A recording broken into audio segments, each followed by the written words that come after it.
प्यारे व्यूवर्स, आदाब। इस्तकबाल है आपका मीठा करेला यूट्यूब चैनल पर। आज हम फिर हाजिर हुए हैं एक नए और अहम एपिसोड के साथ।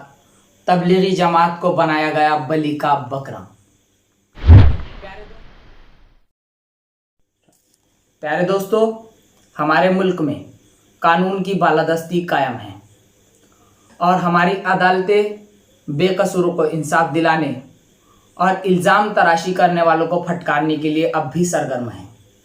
अभी कुछ महीनों पहले की बात है, कोरोना वायरस हिंदुस्तान आया। कैसे आया, इसे कौन लाया, इसका पता लगाना जितना ही मुश्किल था, उतनी ही आसानी से गोदी मीडिया ने इसे तबलीगी जमात और उनके फॉरेन डेलीगेट्स पर थोप दिया। इस इल्ज़ाम में कि तबलीगी जमात के फॉरेन डेलीगेट्स ने ही कोरोना वायरस को हिंदुस्तान में फैलाया है।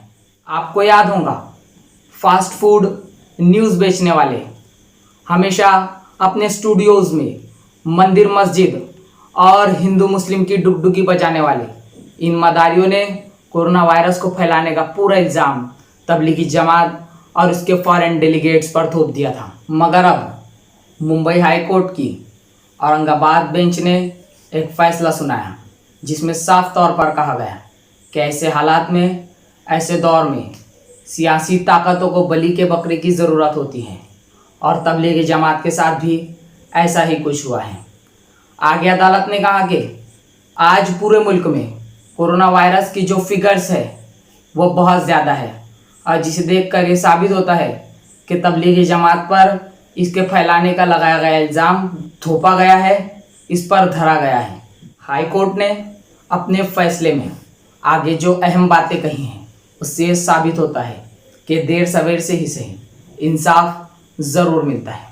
अदालत ने कहा कि तबलीगी जमात के 29 फॉरेन डेलीगेट्स के खिलाफ जो FIR दर्ज की गई है इसे फौरी तौर पर रद्द किया जाए और इनके जमाशुदा पासपोर्ट इन्हें वापस दिए जाए। इसके अलावा ये कहा गया कि कोरोना पेंडेमिक के इस दौर में जहां फॉरेन डेलीगेट्स हमारे मेहमान हमारे यहाँ मौजूद थे, हमें उनकी देखभाल करनी चाहिए थी, उनकी सुरक्षा करनी चाहिए थी। बजाय इसके इन पे इल्ज़ाम और एलिगेशंस लगाए गए और इन्हें जेल की सलाखों के पीछे डाला गया। इस फैसले पर जब हमने बात की मारूफ वकील जनाब शरीफ पटेल साहब से, तो उन्होंने कहा कि आज वो चीज का इंसाफ हुआ है जो होना चाहिए था पहले ही, और बहुत अच्छा हुआ कि ये वक्त पर हो गया। ये वक्त बहुत ही ऐसा वक्त है क्रूशल कि अभी लोग जो है नफरत पैदा हो रही थी लोगों के दिलों में, और ऐसे फैसलों से कहीं ना कहीं न्याय व्यवस्था पे भरोसा बैठता है कि भाई ठीक है, कुछ लोग बेईमान है, इसका मतलब ये नहीं कि सारे लोग बेईमान है, कई लोग अच्छे भी है जो सच का साथ देते हैं। तो ये फैसला बहुत अच्छा फैसला है। इससे जो है कोर्ट सबके सामने जो है गवर्नमेंट की जो नाकामियां है वो सामने आएंगी और लोगों के जहन जो खुलेगा कि ये किस तरह से गलत हरकतें कर रहे हैं, गलत काम कर रहे हैं, और हम लोग उनको धर्म के नाम पर उनको ऐसे हरकतें करने दे रहे हैं। अगर नहीं उठेंगे या नहीं रोकेंगे तो ये और ज्यादा करेंगे। तो हर एक इंसान का मकसद ये होना चाहिए कि भाई सच का साथ दे, वहां पर जात पात ना देखी जाए, बल्कि सच जो होता है ये सबके लिए बेनिफिशियल होता है, सबके लिए होता है। यहाँ हम ये भी कहना चाहते हैं कि मरकज़ निज़ामुद्दीन के बगल में ही एक पुलिस स्टेशन है जहाँ हर आने जाने वाले की खबर दी जाती है। इसके अलावा इंटेलिजेंस एजेंसीज की नज़रें भी मरकज़ निज़ामुद्दीन पर होती है। इसके बावजूद भी तबलीगी जमात को निशाना बनाया गया। इसका क्या मकसद था? ऐसे सवालात हमेशा उठाए जाते रहेंगे।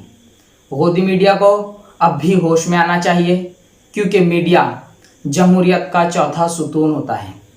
मीडिया अगर गुमराह होगा, मीडिया गलत खबरें दिखाएगा तो अवाम गुमराह होंगी, जमहूरियत को इसका नुकसान होगा।